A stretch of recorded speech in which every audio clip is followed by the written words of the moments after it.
Today marks the 7th anniversary of the Marikana Massacre, when 34 miners were shot and killed by police. This followed a protracted strike over a living wage. The tragic events at Marikana in August 2012 are also captured in a documentary film called Miners Shot Down. The film has since won a number of international awards for telling it like it is. Well, for more on the documentary film, I'm joined by the director of it and producer, Rehad Desai. Thanks very much for joining us, sir. Pleasure. Ultimately, what did the documentary seek to achieve? We sought to achieve, and I think we managed to give a picture of what happened primarily from the point of view of the mine workers themselves, yes. the victims of yes. this. Many of those that appeared in the documentary were subsequently killed on the 16th of August. So we showed how the dispute escalated to the situation where the police saw it fit to make a decision to use live ammunition on the 15th. They made that decision on the 15th and that was executed on the 16th. Yes. So as you communicate with the communities, particularly the wives who lost their husbands and so on, what sort of impact has this had on them and their families? Have people been compensated? Part of the loss of income claims have been met by the state, and just only recently, after 3-4 years of negotiation, there are many claims outstanding for psychological stress and trauma. General claims. You know, when one person got the news, she immediately miscarried. Another mother of a mine worker got the news, she died on the spot. She had a heart attack. The loss of these people from their lives, father figures, brothers, sons. Very traumatic indeed. It's massive. How does the community feel about the fact that not one single person has been brought to book for what happened on the 16th of August 2012? Well, in a sense, this is the biggest tragedy, because we've seen a culture of impunity develop. No accountability. That you can, a police force can get away with killing people in broad daylight, unarmed, striking workers, and not face the music. I mean, we've seen a number of senior commanders involved in one trial. That's 8. But the police's own investigative directorate, the IPID, Independent Police Investigative Directorate, has recommended 71 policemen be charged.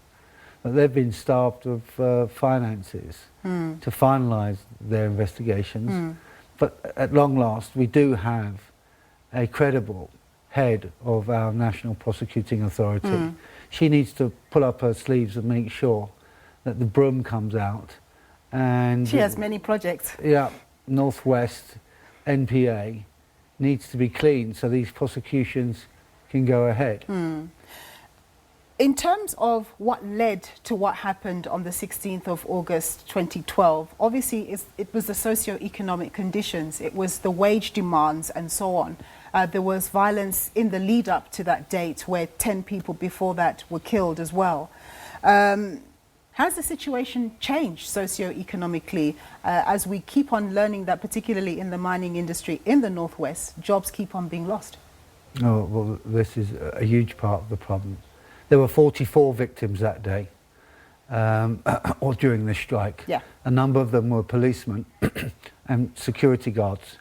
The irresponsible, reckless policing that led to the death of the policemen should stand at the doorstep of the Ministry of Police.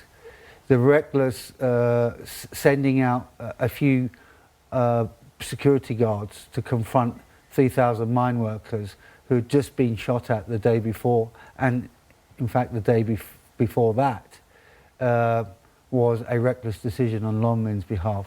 They must be held responsible for these killings, not the mine workers. The fact that Lonmin encouraged workers to continue to work even though a strike was on, and this placed these workers in harm's way. Yeah. Lonmin are responsible for the deaths of those workers who decided to continue to work during those days. Of course. I think the problem we actually face here is that we've got a situation where tens of billions of rands were made from the late 90s to 2008, and these companies have been trying to defend those same sort of profit levels as we go into a recessionary environment where platinum is not so much in demand. So instead of saving that money for a rainier day, some of it at least, to be able to meet wage demands without making too much of a dent into your profits, or to keep jobs on. Yes. This money is a very short-term mentality. Goes to shareholders. It goes to shareholders, exactly. Yeah. Just one last thing. You talked about Lonmin. Sibanye-Stillwater has taken over Lonmin essentially, and the platinum sector is in wage negotiations right now. It seems as though Sibanye-Stillwater is offering the lowest in terms of increases, and the AMCU leader Joseph Matunjwa has come out to say that they're actually provoking the situation because other mining firms are offering at least 1,000 Rand additional income per month going forward. Are you concerned about, what may happen potentially there, because it's almost like a repeat of what happened before? If we thought Lonmin was one of the bad boys when it comes to the platinum miners, Sibanye is as hard-nosed and ruthless as they come. Those mining companies with heavy Chinese investment really don't care two hoots. All they care about is the return on their investment, and they will get that hell or high water. They want to break the AMCU. They defeated them very convincingly during the last strike in the gold sector. Yes. They're going to have a much harder job here. They're spoiling for a fight. And I think they want one. They want to get rid of this union. It's too militant for them. There's bad blood of course, from the last strike, which plays into this. Yes. But let's see how that plays out. Yeah. That last strike that you're referring to, that's the 2014 strike, right? Which lasted for about 5 months. The last strike I'm referring to is the one that was just concluded a few months ago in the gold sector, in the Carltonville area.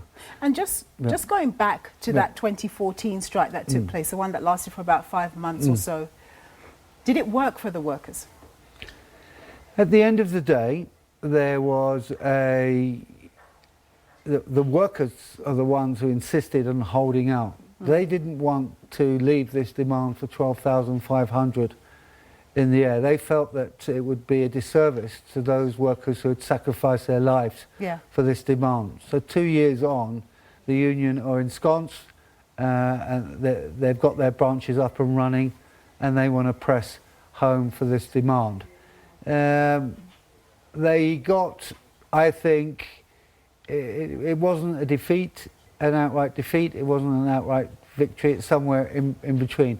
I would call it a partial victory. Yes. They got certainly closer to the 12,500, but it's only with this new demand will we see all workers earning no less than 12,500. That's assuming that it is met. But in order to stop this impunity when it comes to prosecutions, and the lack of the other recommendations being implemented from the Farlam Commission, and he himself was on TV this morning complaining about the failure to implement. I think we're going to need to see the trade unions come together.